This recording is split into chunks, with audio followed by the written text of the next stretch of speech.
Faly miaraba tompokila, faly miaraba tompoko vavy. Tonga soa indray eto amin'ny fandarana malagasy eto Canada arahinao amin'ny Ici Télévision. Anio sika dia iresaka mikasika ny kolotsaina malagasy dia tsino zany fa ny kabary. Manana vahiny tsika tsy izay zany fa Andriamatoa Mamy Rasoldier izay filohan'ny fikambanan'ny pikabary malagasy eto Canada. Miarabanao Andriamatoa Mamy Rasoldier. Mirabanao Andriamatoa Bary Vandresy, raha tsy mampaninanao dia Bary ngamba no itsokanao za azo natao mamy koa mba hampamora ny fifanarasan-tsatsika izao. Dia mirabanareo koa any atokantrano any amin'ny alalan'ity fahitalavitra ity.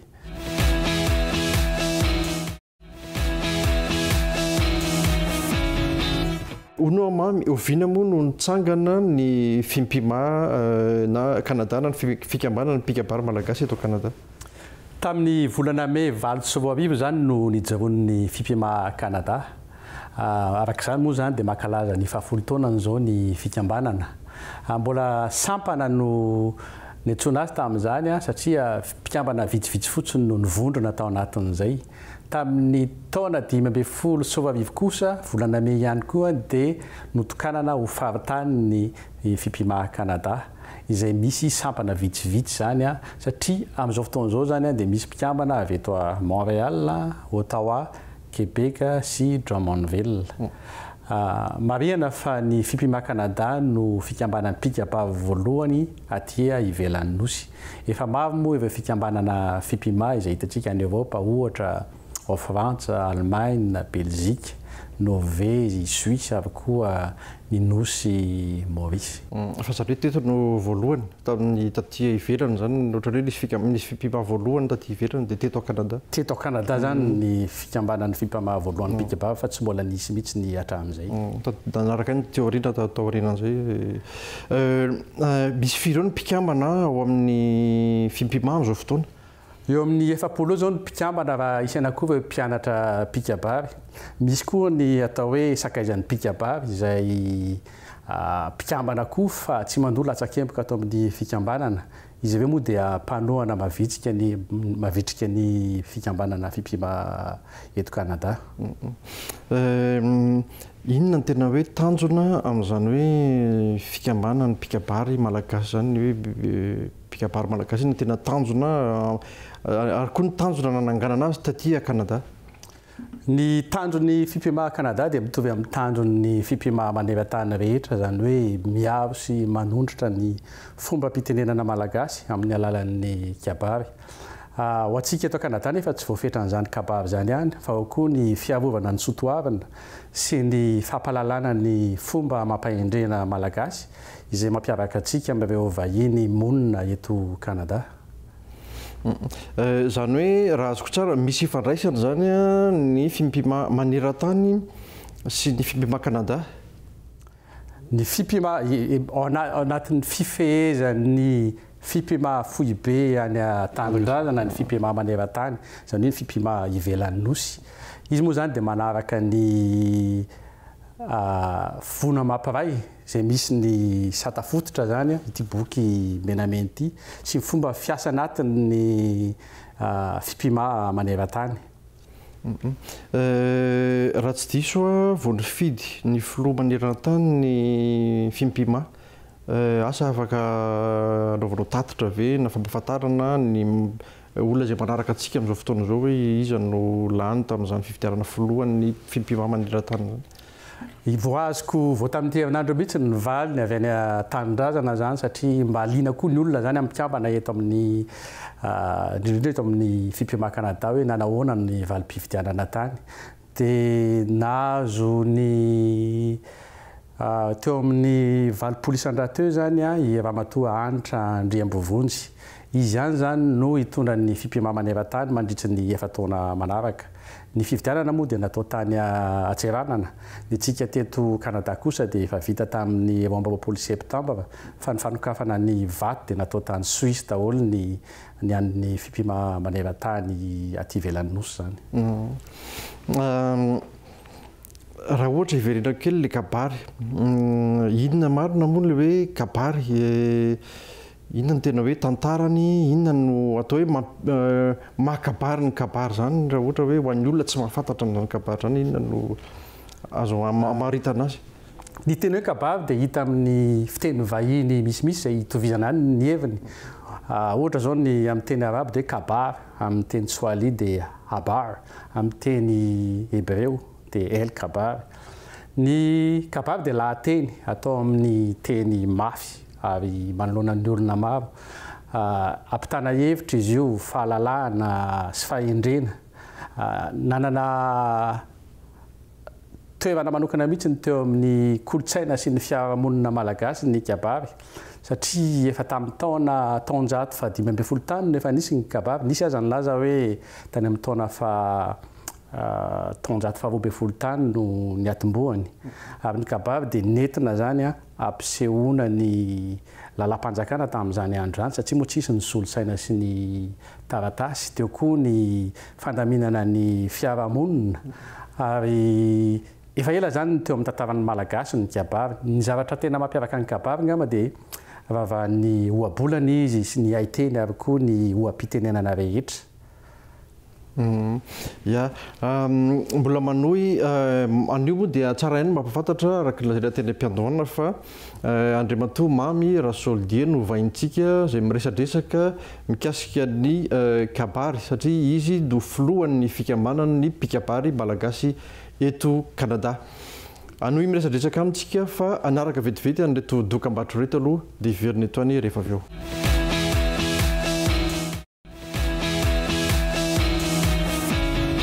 Mbola manaraka hatrany ny fandarana malagasy eto Kanada ianao, arahinao amin'ny Ici Télévision. Manohy miresadresaka mikasika ny fikambanana ny mpikabary malagasy eto Kanada tsika, mandray any Andriamatoa Mamy Rasoldier. Onoa Mamy, mahaliana ny olona ve zany kabary zany amin'izao fotoana izao, indrindra ny tanora raha ohatra indrindra ihany koa sika aty ivelany mbola liana amin'izany kabary zany ve ny malagasy? Petraka tokoa ny olona liana amin'ny kabary. Mpavofon'izany moa dia araka ny lazaiko teo ny fisian'ny fikambanana mpikabary maneran-tany eto Kanada sy any Europe, ary koa ny nosy Maurice.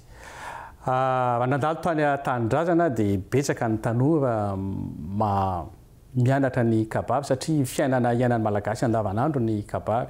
Raha ohatra tsika saina maka rivotra ny tanindrazana fotsiny dia matetika misy ny famangiman-jo sy ny fanambadiana eo amin'ny fianakaviana moa zany, fa tsy hoe irina loatra. Misy koa ireo mpikabary moa zany no mandray karama, dia izay koa anisan'ny manitona ny olona zany hianatra azy any tanindrazana. Nareo eto ny mpikabary eto Kanada zany misy maka hoe andao ikabary ary dia misy ny mangataka ny mpikambana voatavoangy akaingana zao no nisy nangataka mba hisolo tena sy olo vavy azy amin'ny fangatahana vodiondra raha tsy diso ahako. Ary ny tena nampiavaka tamin'izay aza dia natao tamin'ny teny frantsay ilay izy, izay zavatra hafa kokoa zany, satria efa mikabary moa tsika dia atao amin'ny teny malagasy foana. Ary hitako natsara azy izay fitako tamin'izahako tany Frantsa tamin'ny volana Jolay teo, dia nisy fanateram-bodiondry ny ramatoa moa gasy ny rangahy avy amin'ny rangahy dia frantsay. Fa ny tena mahatsara azy dia tsika moa mianatra amin'ny fomban'olona, fa tsara koa tsika zany mampiseho ny fombatsika ho an'olona mba hianarany hoe inona zany maha-malagasy zany. Ary betsaka ny olona vahiny liana amin'izay zavatra izay, fa tsy ny malagasy ihany. Misy karazany ve ilay kabary sa hoe ohatrany, satria misy ohatrany hoe kabary am-panambadiana, kabary inona no mety hoe karazana kabary zany? Misy karazany tokoa ny kabary. Ny tena fantatry ny olona moa zany dia ny kabary ambanambadiana. Misy ny kabary akaratsiana, ohatrany hoe famangeman-jo moa zany, ao ny kabary fitokana trano, vodiondry. Hoy izay hoe tsy ferana intsony ny kabary, satria efa hita isan'andro, na misy aza ny kabary-mpanjakana amin'izao fotoana izao, izay hitantsika amin'ny fahitalavitra ny tanindrazana. Rehefa amin'ny kabary raha sy diso misy rafitra ny lajaina eo amin'ilay fanaovana an'ilay kabary, fa afaka atao koa ve ny mampiasa tononkalo? Ary misy mahasamihafa ny hoe kabary sy ny tononkalo, sa afaka zavatra afaka miaraka ihany ny tononkalo sy ny kabary? ny kabavy dia tsy fevana satria araka ny lazaiko teo voalohany tamin'ny nanazava-momba ny kabavy moa zany a dia kabavy dia voavavaka oabolana iteny ary ao anatin'izay zany azo asiana tononkalo satria afahana koa zany zay a mampiseho ny fahaizan'ny mpikabavy afaka mampiditra zavatra hafa kokoa izy a ao anatin'ny lahateny zay lazainy mandritry ny le andro zany a ikabavy iny na amin'ny fotoana fanambadiana zany na karatsiny zany na fitokanana trano sy ny sisa moa zany asa raha misy afaka manao kabary kely ianao ho an'ny mpijery atsika amin'izao fotoana sa tsy niomanana sa afaka manao kabary ataontsika hoe kabary ho an'ny malagasy aty ivelany zay manatrika atsika andray ohatra tsika hoe kabary fiarabana ohatra afaka miteny kely hoe ny kabary izay azo lazaina moa fa tsy hoe niomana moa fa manavatra zany miavapany mpijerytsika ny atokantrano any adidin'ny favoionina va tsy tonga ny lakana adidin'ny vala va tsy mitrena ny omby avy adiditsika etokanagda kosa ny fiavovana ny teny malagasy tompoky lasy tompoky vavy valava hono ny tanety misy isainana valava kosa nefa ny teny be fitarainana ka tsy ho lavavesaka amin'ny kabavy zao satria voafehy fotsiny ny fotoanatsika ka tsy hanavesatra ny adidin'ny vava fa dia mamevina ny fiavabananareo indray tonga manatrika izao fotoana ho an'ny mpikabavy zao eto amin'ity télévision ici Canada aty mbola ito ihany moa ny resaka eto fa sationany fotsiny no lazaiko amin'izay kabavy zay fa dia makasitraka indrindra tompoky lasy tompoky vavy anisan'ny ohatrany hoe mampiatritra amin'le kabary a le haiteny zany hoe indrindra koa ny fahaizany atao hoe ny fampivadina n'le tontolo iainana ny zavaboary ina ny antony natonga an'izay zavatra zay ohatrany hoe misy fahendrena tovozona ve tao amin'le tontolo iainana sa satria misy fahendrena mihitsy amin'le haiteny ampiasainy le mpikabavy ny kabavy zany dia araky vavahana amin'ny haiteny ny haiteny moa zany a nalaina amin'ny zavatra iainan'ny malagasy hatramin'izay ary zay zavatra iny tena mahasamihafa tokoa ny kabavy satria io dia nitovozona tamin'ny fiainana andavanandro ary natsofoka tao anatin'ny kabavy tsika moa tsy tonga dia miteny hoe mahitsy be zany fa mahamalagasy atsika dia misy zany le fitandremana eo zay mahatonga ny kabavy koa misy fialatsiny amin'ny voalohany sy fanaovana azafady iny zany tsy maintsy atao reny rehefa mikabary mialatsiny dia indrindrema tsy misy an'le hoe mialatsiny fa iteny atao anatrihanareo zoko be ina misy antony manokana mahatonga an'izay hoe mialatsiny raha iteny eo anoloanany mialatsiny aloha rehefa iteny andray fitenena ny kabavy dia manarakarafitra misy moa zany le alasavina sy ohatrany hoe teny fampidivana dia misy ny fiarabana ao anatin'izay ny fianovana azafady satria teny eo anoloan'ny zoko sy ray aman-dreny izay ny antony anaovana ny azafady satria raha zandry olona ianao matetika zany tsy tonga dia maka fitenenana mialohan'ny ray aman-dreny sy ny zoky olona ao ny moa ny azatsiny satria ny teny tsy maintsy misy any zay mety mahadiso ny zavatra lazaina sy mety hoe mandratsa ny sasany ka zay indrindra ny antony alanatsiny ao anatin'ny kabavy le izy zany raha hoe jerevana dia fitandremana amin'ny zavatra ho lazaina sy fampilazana mialohan'ny olona hoe mety hisy zavatra mety tsy fanavaka amin'izay hevitreviny ao anatin'le kabavy teny diso ny tsy mba kabary miapikevitra amin'izay ve anao zay nisy fanalakalozakevitra be mihitsy ny teo anoloan'ny mpikabavy tsy fomba fiteny hono zany tao amin'ny kabavy hoe teny diso tsy mba kabary ny aton'izay zao mbola diadiko satria tsy fantatro loatra hoe inona natonga an'izay fa fomba fitenin'ny mpikabavy mihitsy n'izay hoe efa misy zavatra tsy mety kely ny lazaina zany mivoaka amin'ny vava dia fialanatsiny zay hoe teny diso hono tsy mba kabary zay no fiteny fa nefa nisy zany fampilazana taty hoe tsy tokony ho lazaina tsony zay zavatra izay satria tokony tonga dia tohizana ny zavatra mila ho lazaina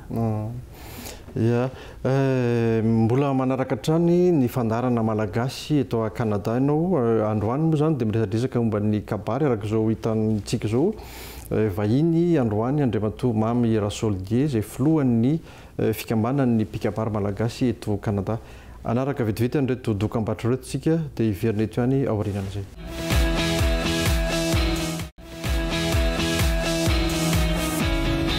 Ny hetsika zany amin'izao fotoan'izao araky ny lazaiko teo dia mankalaza ny fahafolotaona ny fipimaha Canada ny eto Canada ka manomana sy mandinika zany zay hoe hanao an'ny famaranana an'izay fankalazana ny fahafolotaona zay ary ny tena zava-dehibe zany amin'ity taon'ity koa dia misy ireo fizarana ny maro-boninahitra avy amin'ny ministèran'ny kolotsaina any Madagasikara ho an'izay nandray andraikitra sy navita tao anatin'ny fikambanana. Izy koa ny fizarana mampakasitrahana. Ny hetsika moa izy foana mbola eto ny fikambanana dia isanjany ny fampilazana ho an'ny tsika malagasy eto Canada rehefa misy ny hetsika ataon'ny fipimaha manaraka. Raha misy olona te hiditra mpikambana te hianatra kabary misy moa fianarana fianarana amin'ny kabary amin'izao fotoana raha tsy diso misy fianarana amin'ny kabary eto Canada. Misy foana ny fampianarana kabary satria tsy tafiditra mpikambana raha tsy nandalo an'izany fampianarana kabary zany. Tsy afaka tonga dia hoe hilatsaka ho mpikambana ao amin'ny fipimaha hoe nanianatra kabary tany an-trano azy satria le fampianarana dia misy rafitra misy lesona eo amin'ny 17 eo ny rafitra atao amin'ny ao anatin'ny fampianarana pikabary ary mahavita an'io ny mpianatra zany zay vao afaka mandalo ao anatin'ny atao hoe fizahatoetra mandritsy ny herintaona dia tafina lamba ohatran'ny ty anaovako ity izy dia tafiditra pikabary. Raha ohatra hoe misy te hiditra aiza no misy larana tarby azo antsony ve misy mailaka azo ifandraisana raha misy tokoa zany izay ho alefantsika eo amin'ny ambany eo moa zany dia afaka miantso an'ireo sy mandefa mailaka ny olona mba ahafahany mangataka ina moa zany mangataka ny zavatra tiany ho fantatra zany momba ny fampianarana kabary. Ny fampianarana kabary moa dia tena mirary tokoa satria $20 fotsiny aloha zay fandraisana anjara maivana tokoa satria ny mpampiofana azy indraindray maka ny fotoanany anazy ahafahana mampianatra misy aza ny solika andehanana makany amin'ny toerana ampianarana misy koa ny efitrano izay tsy maintsy hofana raisin'ny fikambanana tanana. Ary amintsika resaka izao zany mba hanamora an'izany rehetrarehetra zany dia manaovana fampianarana mampiasa ny fahitalavitra na YouTube moa zany ny fikambanana izay ahafahan'ny mpianatra mianatra ny atokantrano ihany ka rehefa tonga ny fampiarana dia amin'izay fotoana izay izy zany no mba mihaona amin'ireo mpiofana dia mampiseho ny zavatra nianarana nandritra ny fotoana sy ny lesona efa vitany. Maraparana fotoantsika asa misy hafatra tianao ampitaina amin'ny olona manaraka antsika amin'izao fotoana. Ny teny tiako ampitaina amin'ny tsika mpieno angamba dia ny toerana ny fipimaha malagasy zany eo amin'ny fiainan'ny kolotsaina aty Canada. Ary ny zavatra tiako ampitaina amin'izany dia nalaina tamin'ny tenin'ny Prime Ministre Canadiana izay kabary koa tamin'izy nilaza ny mahasarobidy sy ny tanjaky ny fahasamafan'ny mponina eto Canada. Hoy izy hoe amin'ny maha-Canadiana atsika misy moa ireo mbola ho Canadiana dia tokony ampiseho sy hitandro ny fototra ny haviany tsirairay. Zay zavatra izay zany tokony ho aseho atsika malagasy ary anisan'izany moa pikabary sy tia fotoana ataonao amin'ny isy télévision sy izay mampiseho ny maha-malagasy atsika. Ny malagasy aty ivelany tena hoe mbola mitanina an'izany hoe maha-malagasy zany ve ny fahitanao filohan'ny fimpimahana azy? Hoy izy hoe misy zay fa zany hoe tsika moa zany variana amin'ny fiainana andavanandro dia mety indraindray le izy tsy tsaroana loatra hoe inona zao moa malagasy zany. Betsaka ny zavatra miseho eto amin'ny na Montréal fotsiny zany mampiseho amin'ny kolotsaina sy ny zavatra rehetra zany mampiseho ny maha-malagasy anisan'izany zao ny fijerevana n'ity fandaharam-potoana ity izay ahitantsika ny fiainantsika eto. Ka zay zavatra araka ny zavatra nolazaiko teo hoe anjaratsika eto Canada no miaro sy mitandro zany maha-malagasy zany. Ya dia sorona be dabe anao mamy tonga ny vahiny teto amin'ity plateau an'ny Madagascar TV eto amin'ny site télévision ity. Tsy aivina zany fa vahiny androany dia mamy Miarasolidier filohan'ny fikambanan'ny pikabary malagasy eto Canada. Misaotra indrindra bavy ary mankasitrana ireo any atokantrano koa nahavitra hatramin'ny farany jery sy ny aina ty fandaharana ity makasitraka tompoko. Dia izay ihany koa no fandarantsika tamin'ity androany ity manome fotoananao ho amin'ny manaraka indray amin'ny fandarana vaovao veloma tompoko.